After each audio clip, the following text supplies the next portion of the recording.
السلام عليكم اخواتي، اش اخباركم؟ كنتمنى الفيديو اليوم يلقاكم في احسن الاحوال ان شاء الله. اليوم رجعت لكم فيديو جديد، غادي نشارك معكم خمرات بالبصله اللي كيجيو غزالين بزاف، كيجيو لذاذ. خليكم معايا حتى لاخر الفيديو تشوفوا الطريقه والمكونات. في المكونات احتاجت زلافه ونص ديال الدقيق الابيض الناعم، وضفت عليهم زلافه ديال دقيق الفينو. الا ما كيتوفرش تقدروا تعوضوه بالسميد الناعم جدا. غادي نضيف شويه ديال الملح وملعقه كبيره تقريبا ديال السكر سنيده، علبه ديال الياغورت طبيعي او زبادي، ملعقه كبيره ديال الخل، وملعقه كبيره ديال الخميره فوريه. ضفت الماء دافي وغادي نحطها تعجن. كيف كتشوفوا انا وضعتها في العجانه، تقدروا تدلكوها غير بيديكم، لكن العجين كيحتاج دلك مزيان.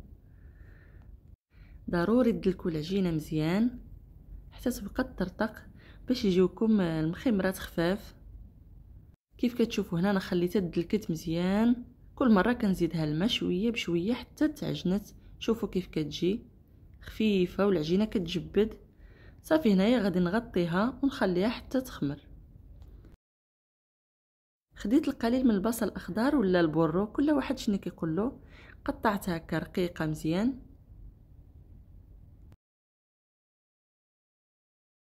هنا خديت واحد زلافه فرغت فيها العلبه ديال القشطه، الا ما عندكمش تعوضوها بكريمه ديال الطبخ او علبه ديال الزبادي اللي عندكم توفر. وضفت عليها البصله. غادي نخلط المكونات مزيان. من بعد ما خلطتهم نحطهم على جنب. دابا نشوف العجين فين وصل.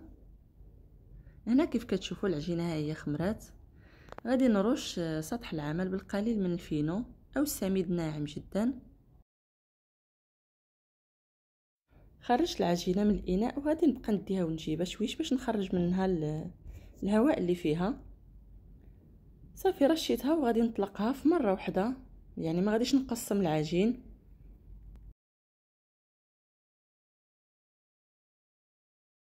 كل مره كنرش شويش سطح العمل باش ما تلصقش ليا العجينه، لانه خفيفه. وكنستمر هكا حتى نطلقها مزيان. كنحاول نقدها هكا من الجناب باش تجيني متساويه. كيف كتشوفوا ما غليظاش بزاف، يعني تقريبا السمك ديالها 1 سنتيم. صافي هنا غادي ندهن فيها الخليط اللي حضرت ديال البصل والقشطه. كنوزعها هكا فوق العجين كله باش ما تبقاش لي شي بلاصه فارغه، وكنمشي الخليط. بعد ما دهنت العجينه مزيان دابا كنبدا نروليها. كنحاول نروليها قد بعضها باش ما تجيناش جهه غليظه وجهه رقيقه. صافي هنايا كنزيد نقاددها واحد شويش ونحاول نسد ليها الفتحه باش ملي كنقطعها ما تفتحش. صافي هنايا راني بديت كنقطع فيها بالخيط. احسن طريقه هي بالخيط باش تقطع لكم متساويه، لان الا استعملتوا السكين غادي تعوج لكم. الخيط كتقطع بسهوله، وديروهم قد بعضهم.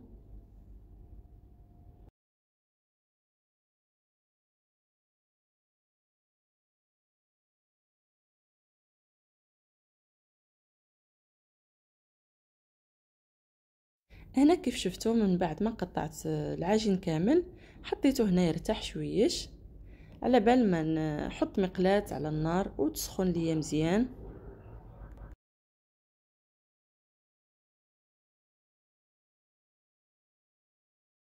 هنايا رشيت سطح العمل وكنبدا نطلقهم. انا دائما كنستخدم الدلاك او المطلق، كيجيني اسهل. نتوما تقدروا تخدموا بيديكم الا بغيتوا. صافي بهذه الطريقه. وديما كنرش السميد لان داك الكريمه اللي فيها الداخل كتلصق شويش، لهذا ديما رشوا السميد او الفينو من جوج جهات باش ما تلصق لكمش حتى في المقله. صافي، وكنطلقها مزيان متساويه وكنحطها هكا في المقلاة. كما شفتوا انا عملتهم غير صغار صغار شويش. نتوما الا بغيتوهم يجيوكم كبار شويش كتطلقوا العجينه من الاول. فاش كتبغيو تروليوها كتطلقوا العجينه في الطول، كديروها طويله باش ملي كتروليوها كتغلاض وكتكبر وتجيكم المخيمره كبيره. صافي كنبقى نقلبها هكا على جوج جهات حتى تحمر لي مزيان. كنستمر بنفس الطريقه على بال ما يطيبوا لي في المقله. كنطلق ونحط قدامي باش كل ما طلعت فيهم واحد شويه ديال الخميره كيجيو منفخين زوينين حسن. صافي غنستمر هكا حتى نكمل العجين اللي عندي كامل. وهذا هو الشكل النهائي ديال المخميرات بالبصله اللي حضرنا اليوم. كيجي منظرهم كيشهي، خفاف بحال القطن ولداد ما تشبعوش منهم. طريقتهم كيف ما شفتوا راها سهله بزاف للاخوات المبتدئات وناجحين 100%.